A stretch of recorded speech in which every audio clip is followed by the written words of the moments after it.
നമസ്കാരം. ഇന്നലെ മുതൽ മാർക്കോ എന്ന സിനിമയ്ക്ക് വേണ്ടി ടിക്കറ്റിന് ഞാൻ ശ്രമിക്കുകയാണ്. ഒരു രക്ഷയില്ല. ഇന്നലത്തെ ദിവസം കിട്ടിയേയില്ല. ഇന്നാവട്ടെ മിഡ് നൈറ്റ് ഷോയ്ക്കുള്ള ടിക്കറ്റാണ് എനിക്ക് കിട്ടിയിരിക്കുന്നത്. അപ്പോൾ ഇന്നലെ കിട്ടാതെ വന്നപ്പോഴേ ഞാൻ കാണുന്നില്ല എന്ന് വിചാരിച്ചു. പക്ഷേ സിനിമ കണ്ട് ഇറങ്ങിയവരോടും അല്ലെങ്കിൽ സിനിമയുടെ റിവ്യൂ പറയുന്ന വീഡിയോസൊക്കെ കണ്ടു കഴിഞ്ഞപ്പോഴത്തേക്ക് എനിക്ക് ആ സിനിമ ഇന്ന് കണ്ടേ മതിയാവൂ എന്ന ഒരു വാശിയിലാണ്. കാരണം അത്രത്തോളം വയലൻസ് ഉണ്ടെന്നാണ് ഈ സിനിമ കണ്ടിറങ്ങിയ ജനങ്ങൾ ഒന്നടക്കം പറയുന്നത്. സത്യത്തിൽ അതെങ്ങനെ സാധിക്കുമെന്നാണ് എനിക്ക് മനസ്സിലാകാത്തത്. കാരണം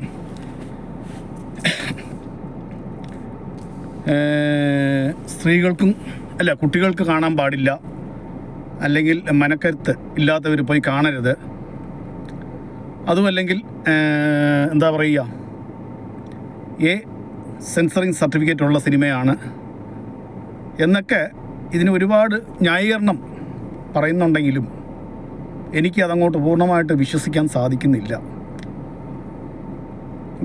ഗില്ലെന്ന സിനിമയേക്കാൾ എത്രയോ മുകളിലാണ് ഈ സിനിമയുടെ വയലൻസ് എന്നാണ് ഏവരും ഒന്നടക്കം പറയുന്നത്. ഇന്നിപ്പം എന്തായാലും ഫസ്റ്റ് ഷോയ്ക്ക് കിട്ടിയില്ല, മാറ്റണിക്ക് കിട്ടിയില്ല, സെക്കൻഡ് ഷോയ്ക്കും കിട്ടിയില്ല. ഒടുവിൽ മിഡ് നൈറ്റ് ഷോയ്ക്കാണ് എനിക്ക് കിട്ടിയിരിക്കുന്നത്. തീർച്ചയായിട്ടും ഇന്ന് ഞാൻ ഉറങ്ങുന്നില്ലെന്ന് തീരുമാനിച്ചു. കാരണം നാളെ ഞായറാഴ്ചയല്ലേ, പുലർച്ചെ എഴുന്നേക്കേണ്ട കാര്യമില്ല. 10 മണിക്ക് എഴുന്നേറ്റാലും കുഴപ്പമൊന്നുമില്ല. എന്തായാലും ഇന്നത്തെ ദിവസം ആ സിനിമ കാണുക എന്ന് തന്നെ തീരുമാനിച്ചു. ദൈവാധീനം കൊണ്ടൊന്ന് ടിക്കറ്റ് കിട്ടുകയും ചെയ്തു. മിഡ് നൈറ്റ് ഷോയ്ക്കാണ് കിട്ടിയിരിക്കുന്നത്. ഈ സിനിമയിൽ എന്താണ് അങ്ങനെ ചെയ്തു വച്ചിരിക്കുന്നത് എന്ന് എനിക്കറിയണമെന്നുണ്ട്. കാരണം പൊതുവേ ഇത്തരം സിനിമകൾ കാണാൻ ഞാൻ അല്പം പുറകോട്ടാണ്. കാരണം മറ്റൊന്നുമല്ല, എൻ്റെ ഒരു 20 വർഷം പുറകോട്ട് പോയാൽ ഞാനൊരു ഇറച്ചിക്കടയിൽ ജോലി ചെയ്ത ആളാണ്. ഇറച്ചിക്കടയിൽ ജോലി എന്ന് പറയുമ്പോഴത്തേക്ക് ഈ മാടിനെ വെട്ടുന്നൊരു റൂമുണ്ട്. ഇന്നത്തെ മാതിരിയല്ല കേട്ടോ. അന്നത്തെ റൂമെന്ന് പറഞ്ഞാൽ ഒരു പ്രത്യേക സൈസാണ്.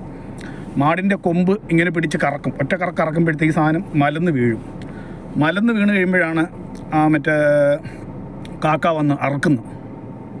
നമുക്ക് ലൈവായിട്ട് കാണാം. ഞാനത് 1 വർഷത്തോളം ജോലി ചെയ്ത ആളാണ്. രക്തം എന്ന് പറയുന്ന സാധനം, ആ റൂം മൊത്തം രക്തമാണ്, പച്ച രക്തമാണ്, ചൂട് രക്തമാണ്. രക്തം ചീറ്റുമ്പോൾ തന്നെ നമ്മുടെ കയ്യിലും കാലിലൊക്കെ വീണ് കഴിഞ്ഞാൽ നല്ല ചൂട് രക്തമാണ്. നമ്മുടെ മനുഷ്യ ശരീരത്തെക്കാൾ കൂടുതൽ ചൂടുള്ള രക്തമാണ് ഈ ഇറച്ചി വെട്ടുമ്പം, മാടിനെ കൊല്ലുമ്പോൾ ഉണ്ടാകുന്നത്.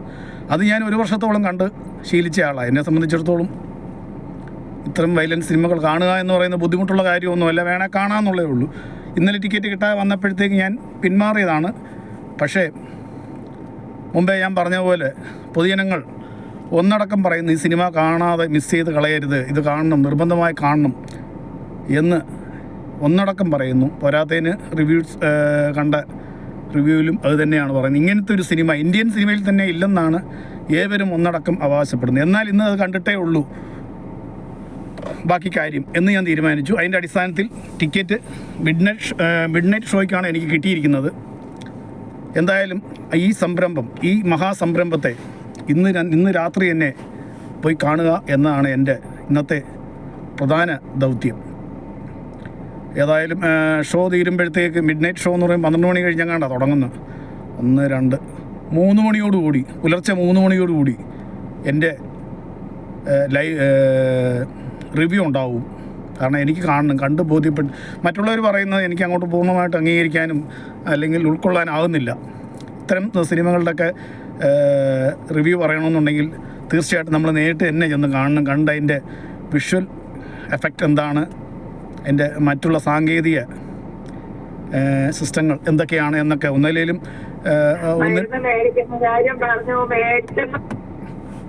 എന്തായാലും 1-2 മൂവിയിലൊക്കെ ഞാൻ ആക്ട് ചെയ്ത ആളാണ്. അപ്പം ആ ഇൻഡസ്ട്രിയായിട്ട് ചെറിയൊരു ബന്ധമൊക്കെ എനിക്കുണ്ട്. അതിൻ്റെ അടിസ്ഥാനത്തിൽ എനിക്ക് ആ മൂവി നേരിട്ട് കണ്ടാലേ ഉള്ളൂ എനിക്കതിൻ്റെ കൃത്യമായ റിവ്യൂ പറയാൻ പറ്റുള്ളൂ. എന്തായാലും കണ്ടിട്ട് ഇന്ന് ഉറങ്ങുന്നില്ലെന്ന് തീരുമാനിച്ചു. മാർക്കോ കണ്ടിട്ടേ ഇന്ന് ഞാൻ ഉറങ്ങുന്നുള്ളൂ, അതിന് യാതൊരു സംശയമില്ല. മാർക്കോ കണ്ടു കഴിഞ്ഞാൽ തൊട്ട് പുറകെ തന്നെ അതിൻ്റെ റിവ്യൂ പുലർച്ചെ ഞാൻ പറയുന്നുണ്ടാവും. തീർച്ചയായിട്ടും ദീപം യൂട്യൂബ് ചാനൽ പ്രേക്ഷകർ കാണുക, ലൈക്ക് ചെയ്യുക, ഷെയർ ചെയ്യുക, സബ്സ്ക്രൈബ് ചെയ്യുക. നന്ദി, നമസ്കാരം.